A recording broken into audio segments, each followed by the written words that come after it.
para po muli sa kapakanan ng amin pong mga panauhin at yung mga maaaring makinig ng mensaheng ito. We are right now doing a series of studies on our covenant of membership, as we believe that church membership is a covenant. It is an oath-bound promise that duties and responsibilities will be done. And we have a standard covenant that we recite whenever we accept a member, all of us, to remind ourselves and for the member to know kung ano yung kanyang pinapasok na responsibility. We are done with paragraphs 1 and 2 of that covenant that deals with the confession of who we are before God, deals with our faith, yung aming identity in Christ and reliance upon the graces of God. The paragraph 3 is an oath-bound promise that is directed to God. We vow to worship God, study His Word, and to be the object of a regular prayer. Paragraph 4, focus on fellow believers, vowing mutual care, that we would care for one another. That's when we join a church, we make this commitment. Now, paragraph 5, focus on our role in the world. It reads, as the salt of the earth and the light of the world, we will by divine enablement deny ungodliness and every worldly lust, perfecting holiness in the fear of God, being zealous for good deeds and the maintenance of a clear conscience before God and man, that we might not bring reproach upon the name of our King, but rather by our verbal witness and godly life, we may call sinners to faith in our gracious Savior. So you see, it begins our responsibility, our oath-bound promise to the world, to the Lord, as we become member, begins with the confession of who we are. As salt and light, we are made salt and light. We confess that we are such. We are salt and light. We are equipped to be salt and light. And as salt and light, we make solemn commitment to, firstly, deny ungodliness and every worldly lust. Secondly, perfecting or bringing to perfection holiness, and this is done in the fear of God. And then last Sunday, being zealous for good deeds. And for today, we take up the maintenance of a clear conscience before God and man. We make a solemn vow that we would maintain a clear conscience before God and man. Now, this language is obviously, if you're familiar with the New Testament, being taken from Paul's declaration before the magistrate during his trial. He said, this is found in Acts 24, verse 16. This being so, Paul said, I myself strive to have a conscience without offense towards God and man. And as part of our oath-bound commitment as Christian church, let us discuss this part of our commitment to the world, to God through the world. Let us again pray and ask God to so guide us. O aming Panginoon, muli kaming lumalapit sa iyo, tumihingi ng patnubay at gabay sa aming pagtalakay nito ng katotohanan, fully acknowledging that without you we are nothing, and without the aid of your Holy Spirit, there is nothing we can accomplish that would benefit our soul, nothing to give you glory. And so we pray, Lord, that it be the Holy Spirit who would lead us and grant us understanding and prepare our hearts and make our soul ready to receive the truth that we are about to hear. May you again also be with your servant, that in his weakness, in his insufficiency, that you would be his strength and his sufficiency. May you be with us, O Lord, as we study your word. In Christ's name, amen. So the first thing na ating tignan is, what is a conscience? We said we maintain a clear conscience before God and man. But what is a conscience? Conscience is a faculty of man designed and instituted by God. Ito po ay katangian ng tao at ang lahat ng tao ay nagtataglay nitong faculty na ito.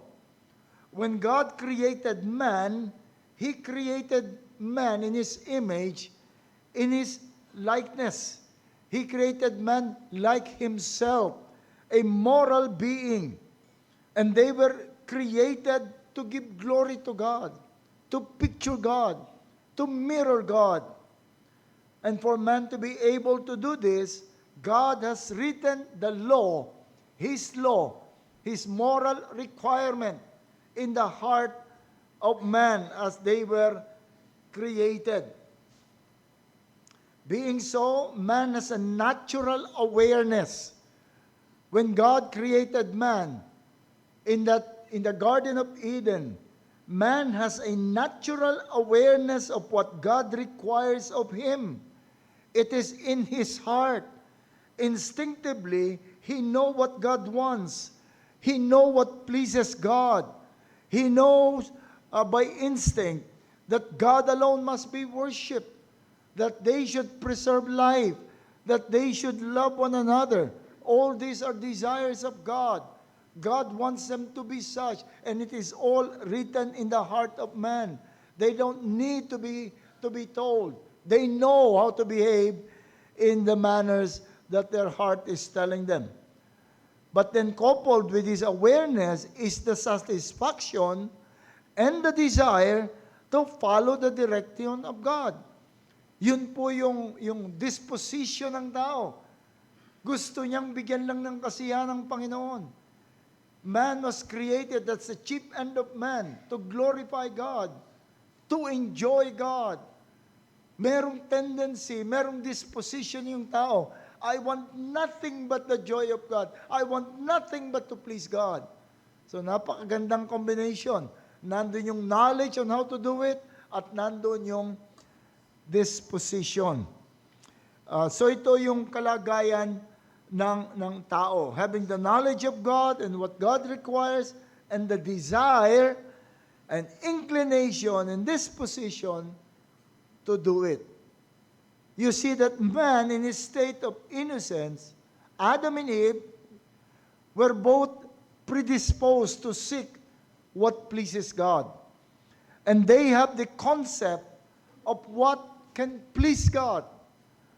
Alam nila, parang yung 'di ba, yung instinct, yung nakakagulat, yung ipanganganak yung isang hayop halimbawa, tapos alam niya na kung saan pupunta yung breast ng nanay niya, alam kung saan niya pupuntahan, alam niya kung anong gagawin, alam niya lahat. Ganun din yung instinct ng tao nung likhain ng ating Panginoon. Adam and Eve, they have the concept of what is pleasing to God. And wherever they hear from God, they are inclined to do. Pag may narinig sila sa Panginoon.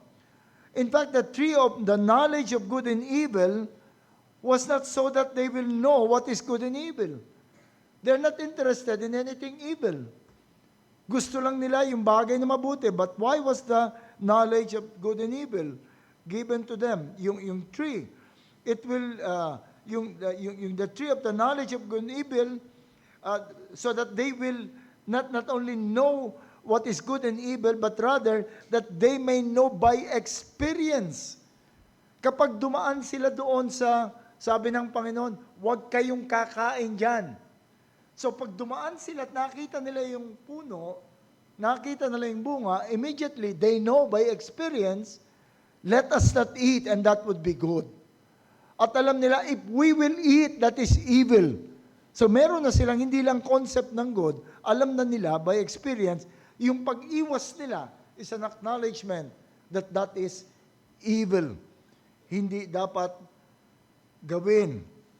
The tiny voice that gives them the sense of what is good and evil is called conscience. When they pass by that tree of knowledge of good and evil, the conscience, that small voice, is telling them, daanan mo lang yan because that is evil kung iyong kukunin yan. At pag umalis sila, the conscience would tell them, that's the right thing to do. You have done the right thing. Their conscience is perfectly in harmony with the mind and the will of God.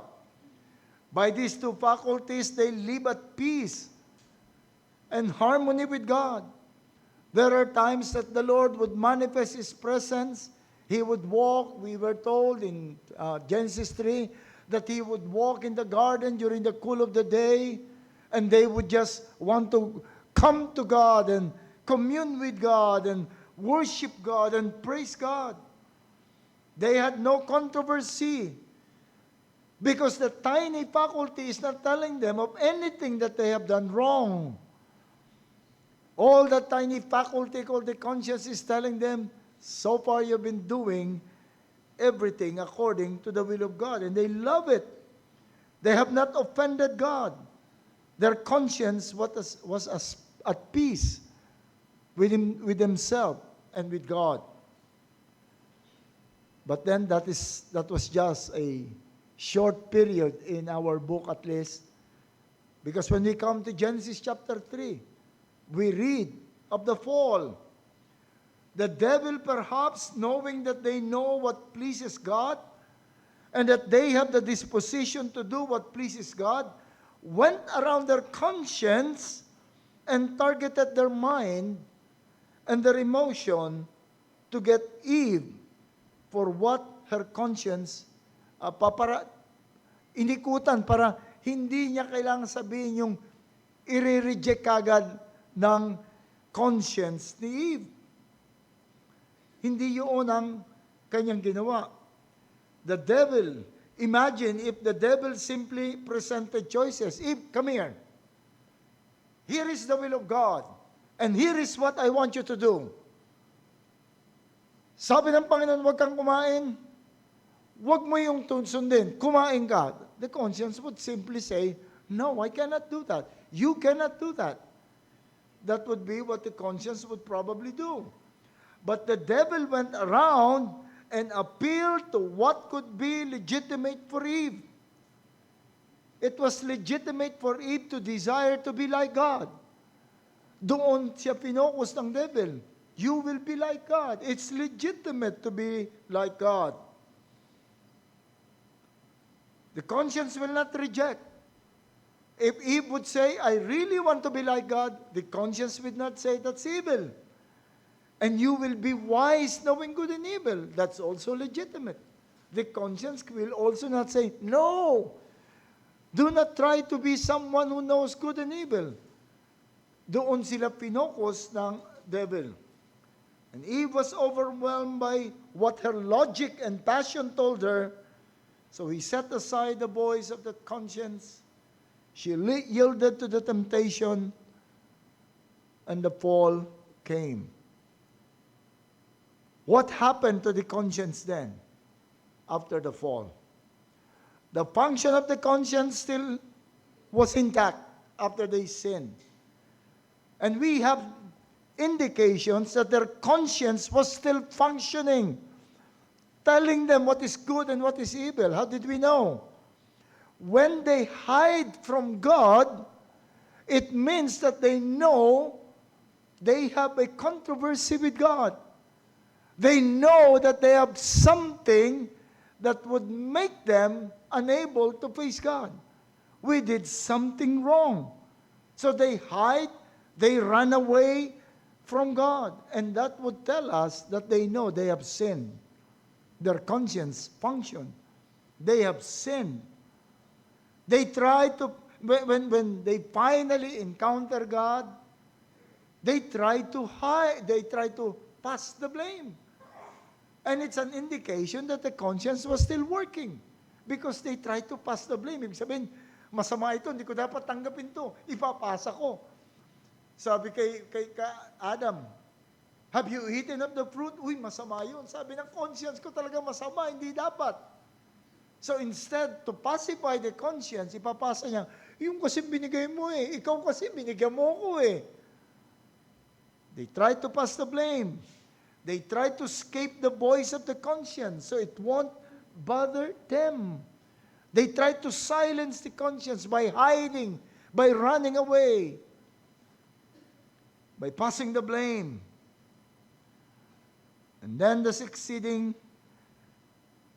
history of mankind, we see how man has mastered the art of going against the conscience and still believe to be at peace with himself, even believing at times that he is at peace with God. The conscience is fueled by the law of God. It is the law of God that tells the conscience what is good. It is the law of God that fuels the conscience. What is bad? So man manufactured new principle to cover up, to cover yung law of God. Gumawa siya ng ibang principle so that pag sinabi ng law of God that it's evil, he would run away. He would run towards that principle. Halimbawa si Cain. Cain made his own principle. Cain killed pinatay niya yung kanyang kapatid na si Abel. And to silence his accuser, he made his own principle a standard to silence his accuser. The law said, you killed the man. But, yun ang sabi ng conscience si Cain, I killed the man. And so he invented another principle na pwede niyang panghawakan. Am I my brother's keeper? Is that my responsibility? So nakita niyo, gusto niyang takasan yung sinasabi ng law. That is written in his heart, that you killed somebody. Am I my brother's keeper? At yung anak ni Lamech, anak ni Cain, si Lamech, twisted the message of God to again pacify the conscience. Di ba, nagpunta siya ron sa kanyang asawang, sabi niya ron sa kanyang asawa, I have killed a man for wounding me, even a young man for hurting me. In other words, he was being bothered by his conscience na pumatay siyang ganon. At siya ay condemned by God. But he said, if Cain shall be avenged sevenfold, then Lamech 77. Yung tatay ko nga, yung lolo ko, pinagtanggol ng Diyos eh. And that is enough for me to say that I am not accountable before God. So ito yung paraan ng tao, natatakasan na niya yung dikta ng kanyang konsensya kasi nawala na yung nawala na yung predisposition to obey God. Actually, nakita na natin to kay Adam na nawala na ng Adam and Eve, drawing principles from God's act to pacify the conscience. Ikaw, Panginoon, nagbigay nito eh. The conscience, instead of saying, according to the will of God, this is right, this is wrong, man is trying to pacify the conscience by saying, according to my logic, according to the situation, according to this and according to that, I can pacify. Kaya kong patahimikin ang aking konsensya. So God, in order to preserve the purity of the law that was originally written in the heart of man, inscripturated the law, placed the law in writing so that it would still be the law of God as the final arbiter of what is good and evil. Man may convince himself and silence his conscience by many means, but he cannot totally silence the conscience. It would still accuse and excuse. And once he encountered the written law, his conscience will immediately agree with the law of God. And man, his conscience will tell him that you sin. Whatever he knows about God and his will have his conscience agitated. This is the background of Romans 2 when Paul said, In verse 15, that they show that the work of the law is written on their heart, while their conscience also bears witness, and their conflicting thoughts accuse or even accuse them. Their conscience still telling them. The conscience still accusing and excusing. Even stronger when when the conscience will encounter or will be fed by the law of God. The only difference after the fall was that man is no longer predisposed to obey the will of God. They will ignore. They will go around the conscience and even try to pacify the conscience with some means. But they will not immediately obey what the conscience is telling them. Even the most primitive culture, we see the consciousness of what is right and what is wrong. Pati yung pinaka-pagan, pinaka-primitibong kultura, alam nila kung anong masama, anong mabuti. Alam nila, because it's written in their hearts. Alam nila na ang pagkikiapit sa hindi mo asawa. Kung may kumuha ng asawa ko, alam kong masama ito. Meron tayong moral standard. Alam ng lahat ng kultura na kumuha ka ng gamit na hindi sa'yo ay mali. Alam na kapag ka ikaw ay sinaktan at pinatay, ito ay mali. If not in the written laws, we see them in man's pursuit of security, fairness, happiness. Ayaw nating nakawan tayo. Ayaw nating pagsinungalingan tayo. Ayaw nating saktan tayo. We consider these things as bad. That's a proof that the conscience is still working. But only so far as the work of the law is concerned, approving and disproving. Not on the area of having a predisposition. In one forum, merong isa sa audience nagtanong at ang sumagot ay si R.C. Sproul. Tinanong niya si R.C. Sproul, sabi niya, meron akong kaibigan, hindi siya naniniwalang may kasalanan. Hindi siya naniniwala that there is such thing as sin.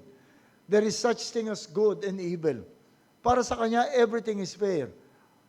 How do I deal with that friend? Sabi ni R.C. Sproul, nakawin mo yung nakawin mo yung wallet niya at wag mo ibigay. Magagalit yun.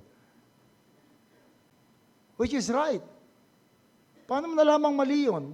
Sabi mong, bakit mali na nakawin ko to? Sabi mo walang evil, walang bad, walang good. So you cannot judge me. Man continued to use means to silence the conscience. Pero hindi natin masa-silence, magsasalita pa rin yan. Maraming paraan na ang tao para ignore niya yung conscience niya. Sabihin ng iba, well, this is my nature. Talaga ako, magagalitin ako.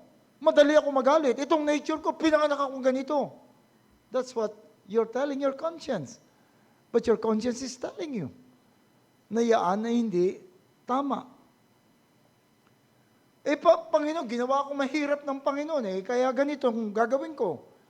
Hindi masamang magnakaw kasi mahirap ako Yung lipunan namin that's the attempt of man to evade yung sinasabi ng kanyang conscience na ito'y masama. Meron pa even in Christian ethics, yung higher good. Hindi mo magawa yung isang bagay, tapos hahanapan mo ng benefit. Nung gawin ko ito yung benefit, at this is higher good. Yan ang matagal na namin pinagtatalunan ng ibang even Reformed Baptist pastor. Because I am an absolutist. But some pastors believe in certain things as higher good. Na kapag ka in pursuit of what they call higher good, you can violate what could be the lower good in the standard of God. Pwede kang magsinungaling to save life. Pwede kang magnakaw to serve others. Tingnan mo yung higher good. Ang problema ko lang doon, who determines which is higher? Who determines the rank? Gagamitin lagi yung mga midwife during the time of Moses. Nagsinungaling sila para iligtas yung mga tao. Well, yeah, because of our limitation, because of the evil of the world, we will be forced to do something evil to pursue what we believe to be good. But I will not justify. I will not justify. May nagtanong sa akin, paano kung merong kriminal na lumapit sa inyo at gustong patayin yung buong pamilya mo at tinanong sa iyo sa pintuan at sinabi niya na, nandiyan ba yung pamilya mo? Gusto kong gaganti ako doon sa anak mo sa kasawa mo. Nandiyan sila sa loob. Sabi niya, hindi ka ba magsisinungaling kung nandun? Hindi ka ba magsisinungaling? Unang-una, merong hindi lahat ng katotohanan ay dapat mong sabihin. Sabi ko, I might do something that is sinful, but I won't justify it before God.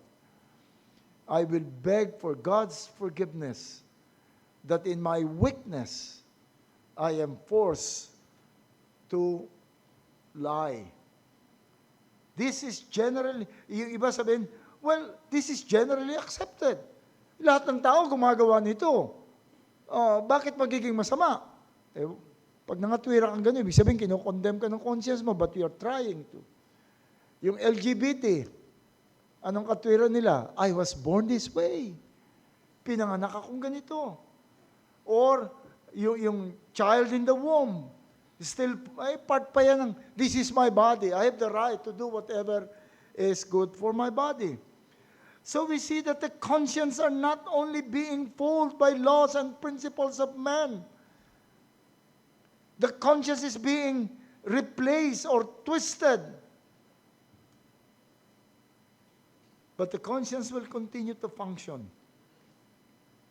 And therefore, when we say, secondly, what then is a clear conscience? Ano yung clear conscience? Pag sinabi natin clear ang conscience natin, before God, it must be clear that both the language, it is clear that both the language of our covenant and our text are both clear or unambiguous, with the definite meaning. It did not simply say clear conscience nor a pacified conscience, but note, a clear conscience before God and before man.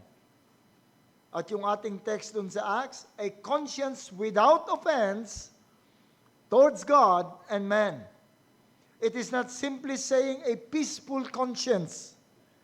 This is very important. Hindi lang payapa yung konsensya. To note, because many would say, basta malinis ang konsensya ko. Chances are they mean, I'm not bothered by my conscience. But it's a conscience cleared from the perspective of God and from the perspective of man. We may be able to go around what your conscience is telling you to be sinful and wrong, but a clear conscience is when we can say that my conscience approve and commend all that I did, knowing that this is from God. That's a clear conscience. That's a clear conscience. Unbothered conscience should not be equated to a conscience void of offense or a clear conscience before God. Unbothered conscience can be a seared conscience. 1 Timothy 4:1 says, now the Spirit expressly says that in latter times, some will depart from the faith, giving heed to deceiving spirits and doctrines of demons, speaking lies in hypocrisy, having their conscience seared with hot irons. Merong mga seared conscience. Madali mong itong word na translated in English na seared, madali mong ma-recognize. Ito ay cauterizzo. Kung saan nakuha natin yung word na cauterized. Pag may kulugo ka, o may nunal ka, o may sakit ka sa balat, Susunugin yon ng kuryente. Iko-cauterize. But it was, ang mind ni Paul ay doon sa practice in ancient time, na hanggang ngayon naman, yung mga animals and slaves, tinatatakan nila ng pagbabagahin yung iron na may logo, may symbol, ididikit dun sa balat ng hayop o sa balat ng kanilang slaves. At pagka gumaling yon, yung tatak na yon, wala na yung pakiramdam. Wala na, kahit ganunin mo yon, wala na yung pakiramdam. Yun ang practice nila noon. But there also practice among the Greeks na kapag kayong mga matigas talagang ulo na paulit-ulit ang kasalanan, nilalagay, tinatatak doon sa forehead o sa above the eyebrow yung kanilang kasalanan by a hot iron. Kaya hindi lamang literally seared yung kanilang lugar dito, but mamamanhid na sila sa kasalanan nila dahil nakikita ng lahat. So whichever was in the mind of Paul when he used the metaphor, he was referring to those who are used to sin. Sanay na sanay sila doon sa kanilang kasalanan, that even though their conscience cannot still approve what they're doing or how they are behaving, they are no longer affected, they are no longer directed by their conscience. We have several instances of persons that are not bothered by their conscience. In Proverbs, describe the way of an adulteress this way. This is the way of an adulterous woman, Proverbs 30:20. She eats, wipes her mouth, and say, I have done no wickedness. Pagkatapos siyang gumawa, nagpalipat-lipat ng mga lalaki, kakain siya, pupunasan yung bibig niya. Let's call it a day. But if you would examine the conscience of that woman would still be saying that what I'm doing is wrong. But I'm no longer affected. Same callousness shown by the sons of Jacob. Naalala niyo ginawa sa Genesis 37? Hinulog nila si Joseph doon sa balon, tinakpan nila, hinulog nila ron para mamatay na ron, tinakpan nila yung balon. At pagkatapos, nag-serve sila ng pagkain sa ibabaw, nag-picnic sila doon sa ibabaw nung pinaglibingan nila sa kanilang kapatid na bunso. If you would ask them, tama ba yung ginawa nyo? Definitely, they will say, no, that's wrong. Hindi nga nila masabi sa tatay nila, niloko nila, kinuha nila yung damit ni Joseph, nilagyan nila ng dugo ng kambing at sabi niya, kinain ng hayop si Joseph. Ibig sabihin, alam nilang mali yung kanilang ginawa. And even if they say, oh, there's nothing wrong with what we did, but we know that their conscience is telling them that that is wrong. Some callousness of their conscience. These are men who ignored the witness of the conscience and continue with their sinning, with their neglect of their responsibility, with what the Lord is telling them, with what they know that they should do. Patuloy sila, and it will continue to sin until the conscience become callous. Hindi ka natatablan. It will become callous. Throughout the history of fallen man has demonstrated his ability to silence, to ignore, to set aside the conscience, which is, by the way, also shows that it is still functioning. Pag nilalabanan mo, pag tinatakasan mo, ibig sabihin gumagana pa. One of the ways na ginagawa ng tao to silence his conscience is to focus on the fault of others. Yung kahinaan ng iba. Jesus said in the Sermon on the Mount, how can you say to your brother, let me remove the speck from your eyes, and look, a plank is in your eyes? Here is a man with a big log on his eyes. He knows that there is a big log. So what he did is to look around and look for those. Hinahanap niya may mga muta. At doon siya magko-concentrate. Tanggalin natin yung muta mo. Bakit ka may muta? Samantalang may troso.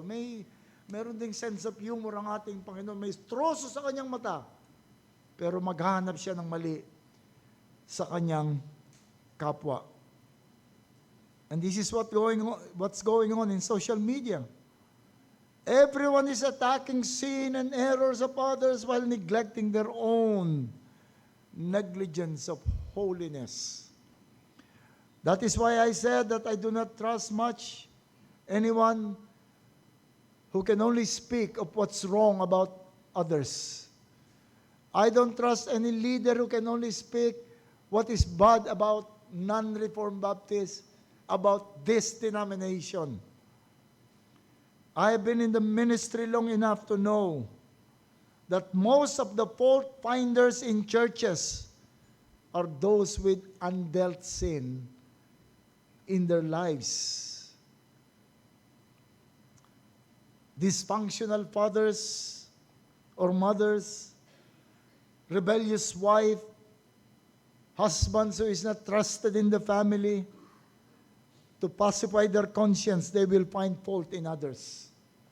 Hahanap siya ng fault.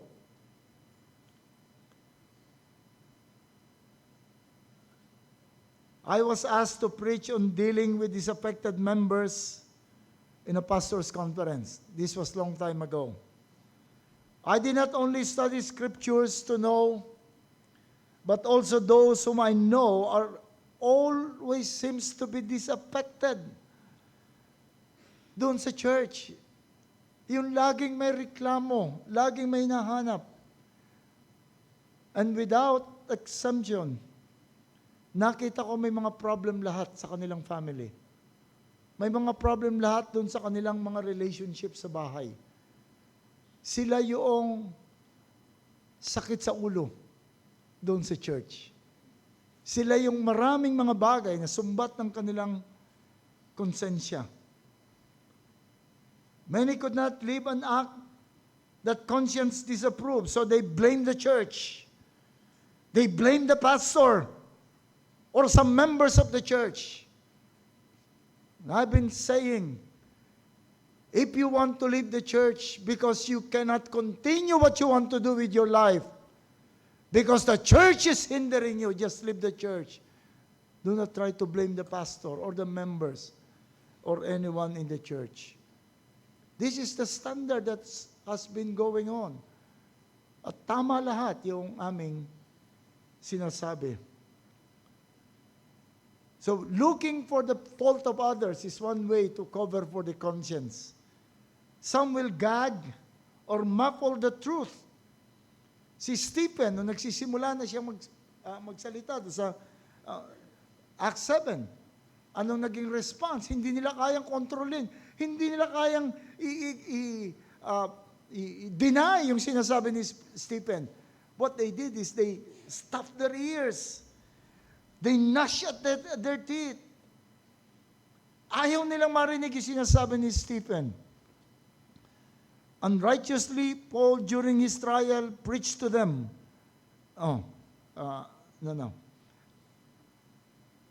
Governor Felix, known for lack of moderation with regards to his appetite, with his passion and propensities of all kinds, while he was still the Jewish, kasama niya yung isang babae acquired in unrighteousness, and Paul during his trial preached to them about righteousness and self-control. Look how Felix responded when Paul, instead of defending himself, started to preach about self-control, about righteousness. In Acts 24:25, and as he reasoned about righteousness and self-control and the coming judgment, Felix was alarmed and said, "Go away for the present. When I get an opportunity, I will summon you. Stop! Stop what you're saying. I don't want to hear it. Because it's getting into my conscience. My conscience is bothering me. Hanggang ngayon, ganun pa rin. Marami pa rin na lumalayo sa mga kaibigan niyang nagre-rebuke sa kanya. These are those when rebuke will attack you, will call you names, will malign you. Why? Because you are educating their conscience. You're telling them conscience that nahihirapan sila. And in the last days, Paul said that in the last days, those who say that they are Christians would refuse to listen to sound doctrine, but instead, they will collect teachers that would instead tickle their ears. And some would even redesign God. Hindi lamang naghahanap ng mali ng iba, hindi lamang pinipigilan yung katotohanan, hindi lamang naghahanap ng kaibigan na hindi sila pipintasan. And by the way, I just dealt with an adulterous couple. Adulterous not because galing sila sa ibang family, kundi sila mismo pareho nag-commit ng adultery. Yung mag-asawa isinumbong lang sa akin ng isang nagmamalasakit nilang kaibigan. And when I talk to them, pagtalikod ko, inaway nila yung kanilang kaibigan. Traitor ka, bakit mo sinabi kay pastor? Hindi rin sa church natin yun. They will muffle, they will gag those who are having the truth. Some would even redesign God. Ayaw ko ng God na tinuturo ng Scripture. In Romans 1:21-23, although they knew God, they did not honor Him as God or give thanks to Him, but they became futile in their thinking, and their foolish hearts were darkened. Claiming to be wise, they became fools and exchanged the glory of the immortal God for images resembling mortal man. And you know the context of this. Paul was telling them that we are all guilty before God, that we are totally corrupt before God. At ito yung sinasabi niya na may mga tao para to escape that condemnation, they create their own God. Yung God na pwede nilang buhatin. Minsan matatawa ka na lang merong isang iniimbestigahan sa, I think it's in Batangas, or in Bicol, I forgot, nasa news kagabi, dahil yung kanilang santo, inukit yung mata, binutas yung ilong, inalis yung, dahil ang paniwala ng nagnakaw, may nakatagong mga jewels dun sa, kaya wala nang ilong yung kanilang santo, ukit na yung mata, yung tenga wala na.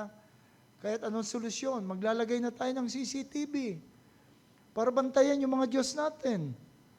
Kasi sinisira nila. But why do they keep on doing that? Yun ang pinaka-convenient. Kahit yung mga pumapasa sa Quiapo, I was a fanatic dun sa Black Nazarene sa Quiapo. Alam mo, feeling hero ka pa nun kahit mahirap yun, hindi ka maikahinga, madumi ka, pagod na pagod ka. Feeling hero ka pa nun. Okay yun. Wag mo lang akong bawalang uminom, wag mo lang akong bawalang manigarilyo, wag mo akong bawalang mambabae, wag mo akong, okay yun, dito na lang ako magpapakahirap na lang ako rito. That's the way. They exchange. They create their own God. Hindi lamang ito yung, I'm not only talking about the Roman Catholics, I'm not only talking to the idolaters that they substitute God. Maraming mga evangelicals, supposed evangelicals, na hindi sila nababother in conscience because they created their own God, a God who is all love, a God who can understand, a God who cannot send anyone to hell, a God who is not capable of anger.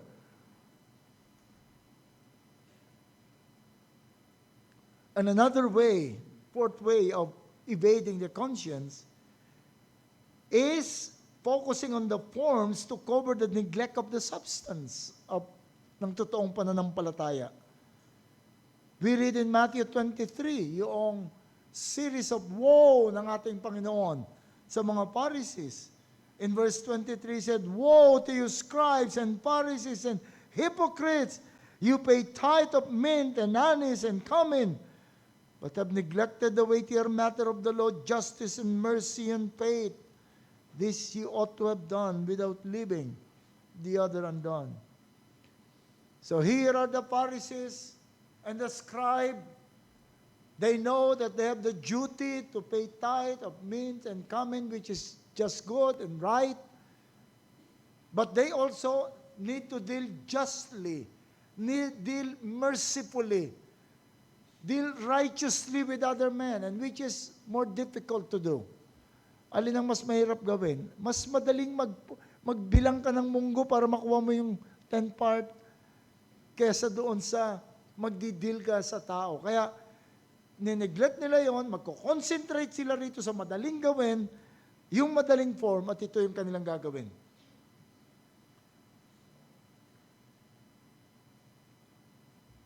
Jesus said that the Father is seeking those who would worship Him in spirit and in truth.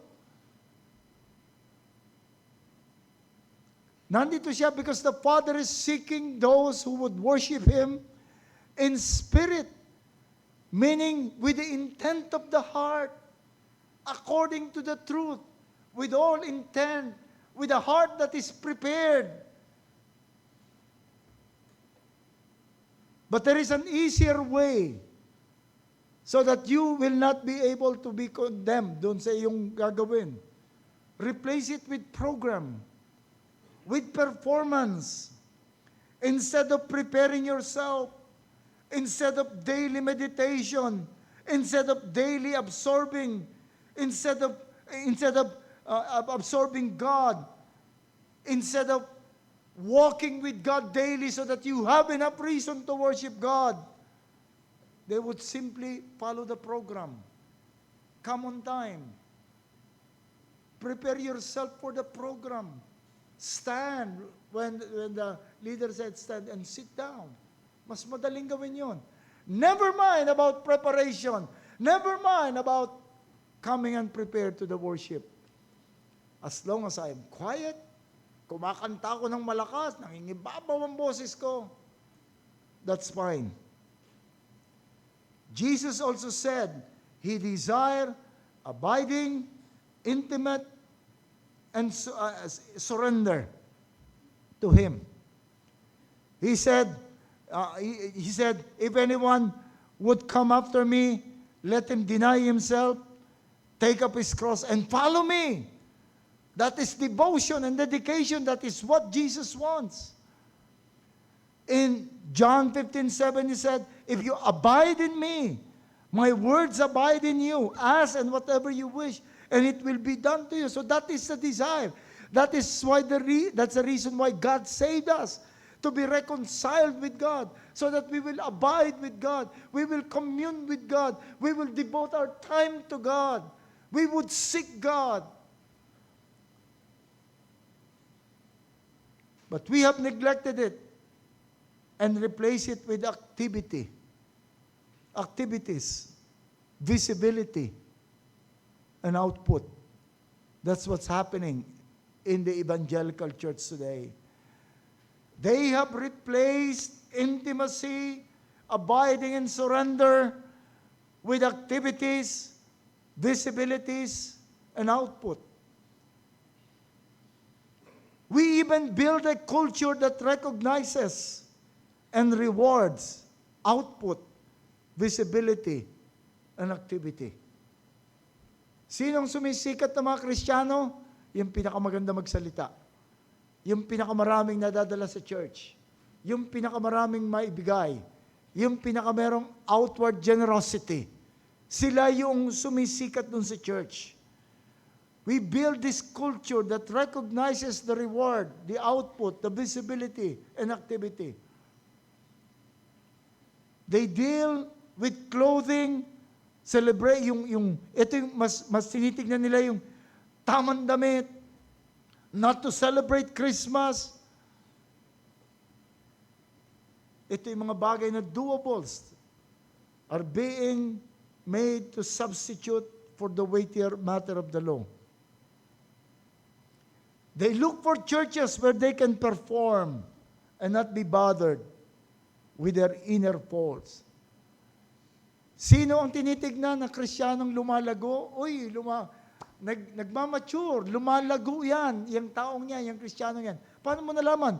Member na yun ng tatlong committee sa church. Ang active na niyan. Ang active na niyan sa church. Member siya ng ganitong ministry. Member siya ng ganito. At talagang makikita mo siyang very visible siya. But that's not what the Lord is asking. The Lord wants communion with Him. Humility. Yun ang hinahanap ng ating Panginoon. So we are being fooled. Our conscience is being fooled by saying na itong taong ito ay lumalago sa pananampalataya. That is very much visible. Meron siyang output. Meron siyang activities. And they look for churches where they can perform and not be bothered with their inner faults. Merong lumapit sa akin ang sabi niya, Pastor, hindi ko alam aalis na ako sa church ko parang hindi ako ginagamit doon At hanap ako ng church, saan ba ako pwedeng pumunta na magagamit ko naman yung gift ko?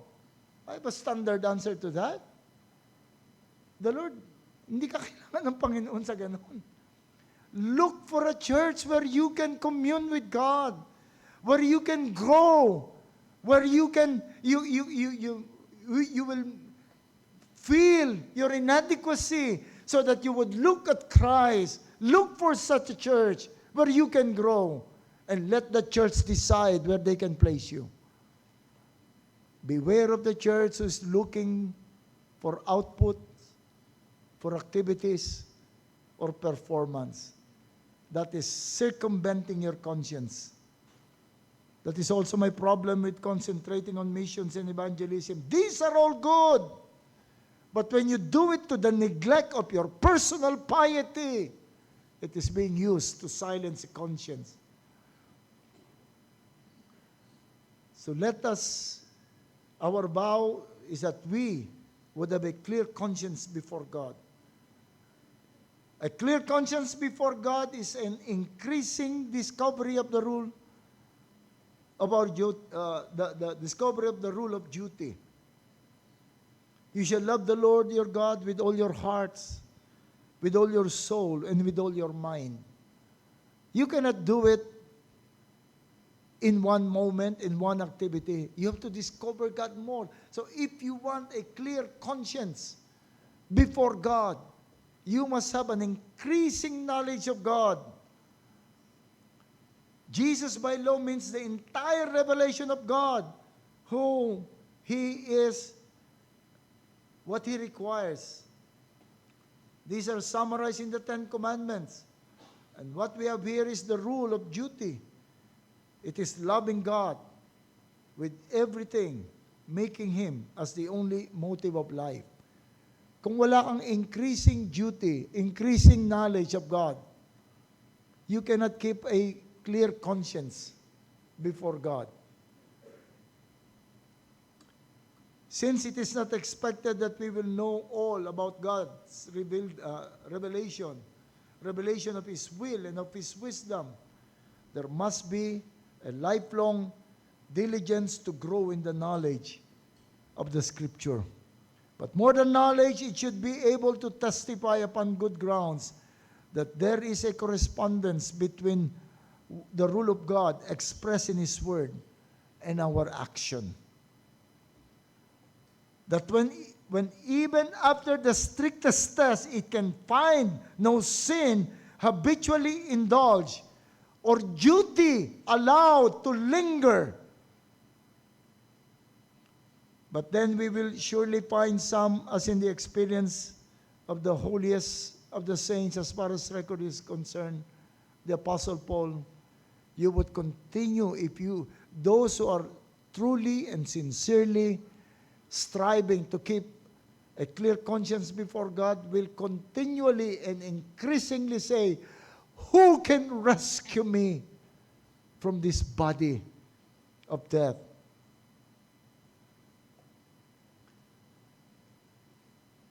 So to strive with a clear conscience with God, we know that it can only come in its fullest and perfection when God would finally take us from here and bring us to Himself and be with Him in a place no longer touched by sin. Because while we are here, we need to continuously educate our conscience with regards to the will of God. Having said this, you would also see the impossibility to have a clear conscience if we are not in Christ.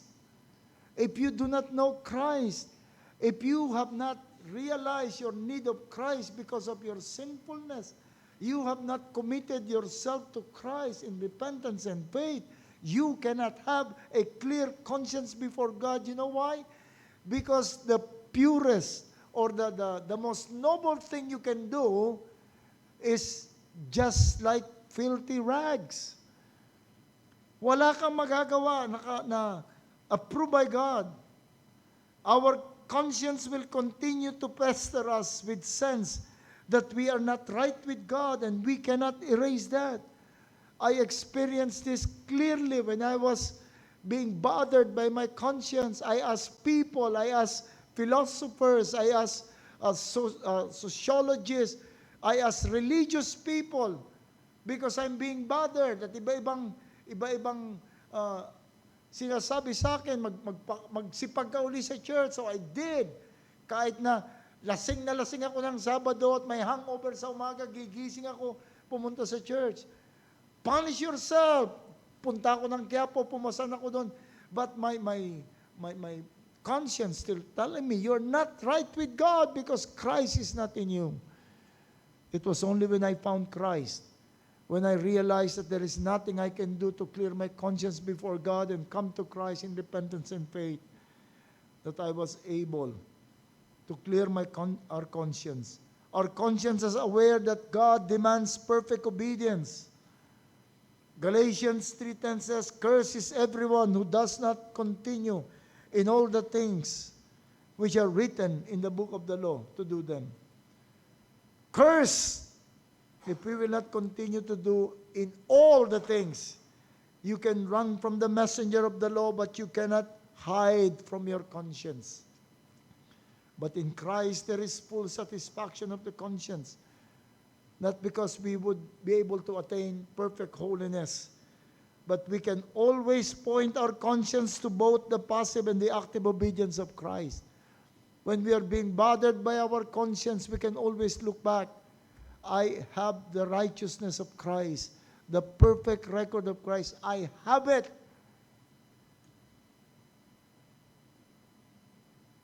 When our conscience, when somebody is pointing to sins already committed, you can always run to the cross. So in Christ, there is peace in our conscience. When Satan the accuser tells us through the conscience of our daily sinning, we can direct our conscience to Christ. And so Paul always take pains to have a clear conscience before God and before man. Let us strive when we join Sovereign Grace Church. You would always be reminded to keep your conscience clear before God and before man. The gospel will be preached. Sin will be exposed through the word of God. You will be rebuked. You will be reminded. It will not be a totally pleasant place for you if we are not committed, if we are not striving to keep a conscience that is clear of offense before God and before man. Let's all pray. O aming Panginoon, salamat pong muli sa iyo pong salita. Truly, Lord, we are here engage in a battle, and our greatest opponent is our conscience. But we thank you that you have silenced our conscience, not by blinding it, but by your grace. But help us, Lord, that our knowledge of you be increased, to educate our conscience, that we will continue to grow and to know what is good and what is approved to you. Bless your word, O God. Amen.